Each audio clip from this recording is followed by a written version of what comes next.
আজকে আমি বানাচ্ছি কাঁঠাল চিংড়ি। খুব অল্প তেল মশলাতে কিভাবে কাঁঠাল চিংড়ি বানানো হয় দেখুন। আমি এখানে একটা কাঁঠাল নিয়ে নিয়েছি, কাঁঠালের অর্ধেকটা কেটে নেব ছোট ছোট করে। গাছের টাটকা কাঁঠালটা নিয়েছি। এরপর ছোট ছোট করে সাইজে কেটে নেব কাঁঠাল আর আলু। এগুলোকে আমি প্রেসারে দিয়ে করে সিদ্ধ করে নেব, না হলে সিদ্ধ হতে টাইম লাগে, ওই জন্য প্রেসারে দিয়ে দিচ্ছি। দিয়ে অল্প 1 গ্লাস জল, আধা চামচ হলুদ আর পরিমাণ মতো লবণ দিয়ে 2 থেকে 3টে সিটি দিয়ে দেব।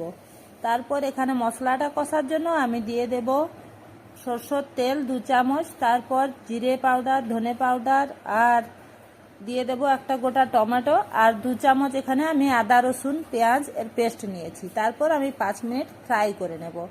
লো ফ্লেমে মশলাটাকে ভালো করে কষিয়ে নেব। মশলাটাকে কষিয়ে নিয়ে আমি এখানে চিংড়ি মাছ দিয়ে বানাবো কাঁঠালটা, ওই জন্য নিয়ে নেব আমি এখানে চিংড়ি মাছগুলোকে আগের থেকে পরিষ্কার করে ধুয়ে রেখেছিলাম। তারপর ওই মশলার সাথে আমি দিয়ে দেব চিংড়ি মাছগুলোকে। মশলার সাথে কষিয়ে নেব যতক্ষণ না জল শুকে যায়, ততক্ষণ পর্যন্ত নেড়ে চেড়ে চিংড়ি মাছগুলোকে মশলার সাথে কষিয়ে নেব। এরপর সিদ্ধ করে রাখা কাঁঠালটা দিয়ে দেব ওই মশলা আর চিংড়ি মাছের উপর। কাঁঠালটা দিয়ে দেব ওর উপরে। তারপর আমি অল্প জল দিয়ে, আধা গ্লাস মতো জল দিয়ে আমি 5 মিনিট ফুটিয়ে দেব আবার, তাহলে মশলা গন্ধটা চলে যাবে।